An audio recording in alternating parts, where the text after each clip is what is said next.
Hey everyone, this problem is a problem similar to one that you have in your Big Ideas Geometry, Texas, Chapter 2, Section 5, Proving Statements and Segments about Angles.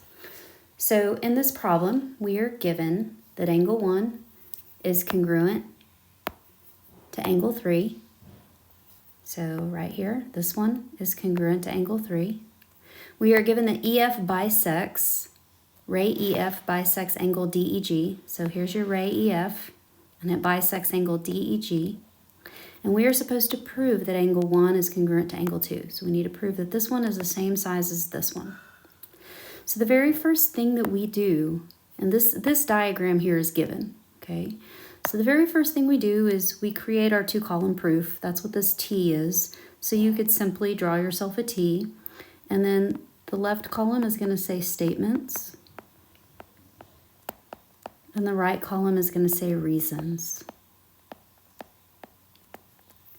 Now, when you're doing any proof, the first statement is always what's given. So if you have one given statement, you would have the given statement listed first. If you have two given statements, the first two statements will be your given statements. So in this case, I'm going to go ahead and write down that angle 1 is congruent to angle 3 as my first statement. Angle 1 is congruent to angle 3. And I'm going to write given. Now, as I do that, I'm going to go ahead and mark my diagram up. So if I know that angle 1 is congruent to angle 3, I know that I can do this symbol to show that congruency. So now my diagram shows that angle 1 is congruent to angle 3. So now my second statement is going to be that ray EF bisects angle DEG. So, oops. Let's try that again. There we go. Ray EF bisects angle DEG. And I'm going to write that as my second given statement. All right, now I need to diagram this I need to show this in my diagram. So in another color, how about orange? EF bisects DEG. And this is where you have to ask yourself, what does bisects mean? It's one of your vocabulary words. So bisects, you were given two different definitions. You were given an angle bisector definition and a segment bisector definition. So when something bisects, it cuts into two. Think dissects. Right? Dissects, when you dissect something in science class, that means you're cutting it.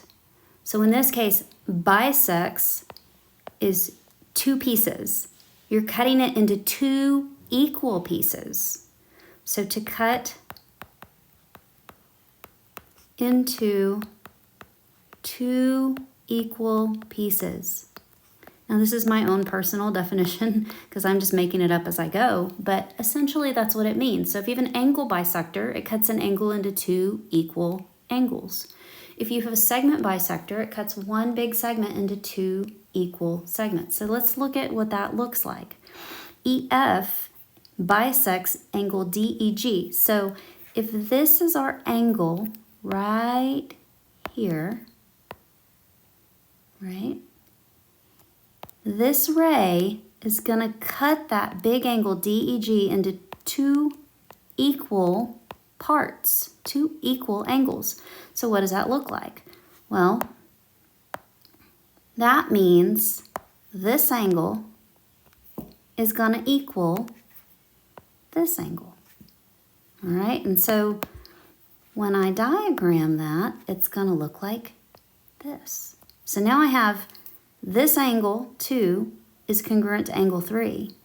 I also know that angle 1 is congruent to angle 3 because that was given. Now, look at what my proof statement is. Angle 1 is congruent to angle 2. So on my diagram, I can see that angle 1 is congruent to angle 2. But in my proof, I have to get there. So right now, the very next statement of my proof has to be what I just did. I just said that because ray EF bisects angle DEG, then that means angle 2 is congruent to angle 3. So that's my next statement. So my next statement is going to be angle 2 is congruent to angle 3. And the reason I'm going to give is because of this definition. Definition of angle bisector.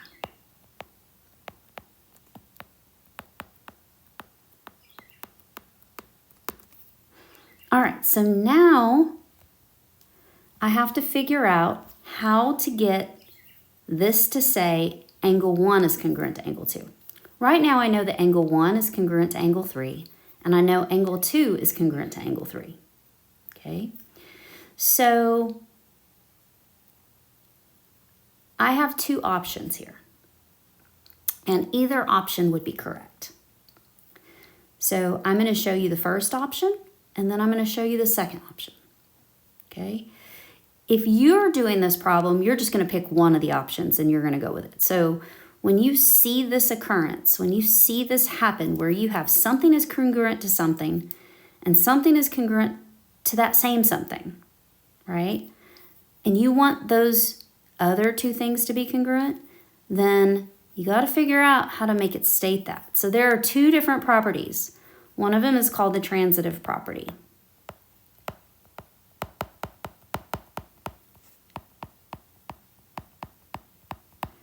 The transitive property says if A equals B and B equals C, then A equals C, right?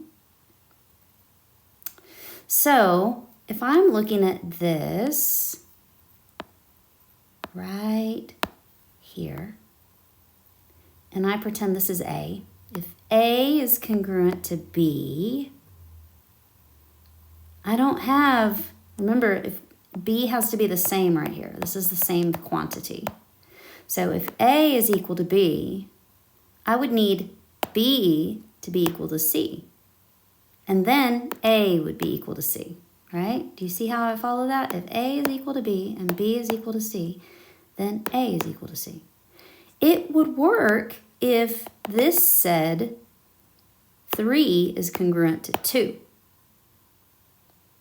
Because imagine that. If I had, and this is, I haven't written my statement yet, but let's just imagine that I had 3 is congruent to 2. Right? Then I would have angle 1 is congruent to angle 3. Angle 3 is congruent to angle 2. Then, by this transitive property, I could say angle 1 is congruent to angle 3. So, in order to use the transitive property, I've got to get angle 3 is congruent to angle 2.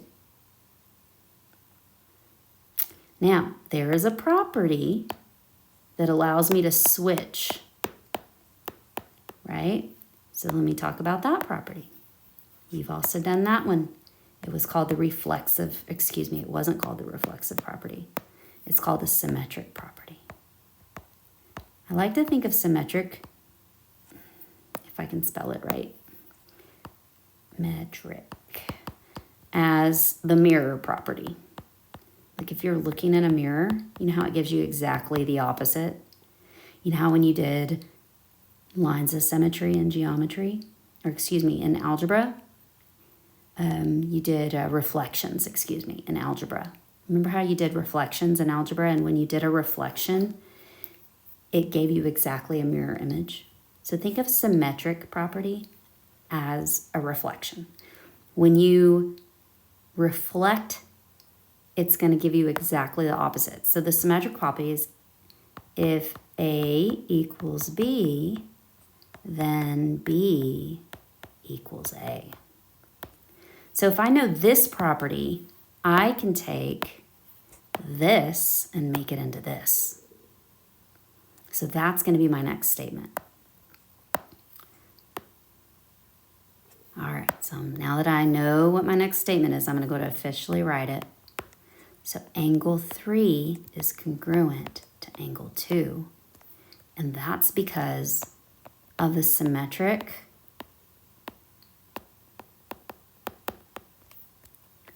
property of equality. And you'll see me, instead of writing property of equality, ooh, I'm running out of room. You'll see me just write POC or POE because it's easier, right? All right, so now that I know that angle 2 is congruent to angle 3 and angle 3 is congruent to angle 2, now I can go in with that transitive property and I can say if 1 equals 3 and 3 equals 2, then angle 1 is congruent to angle 2. And that's going to be by the transitive property of equality.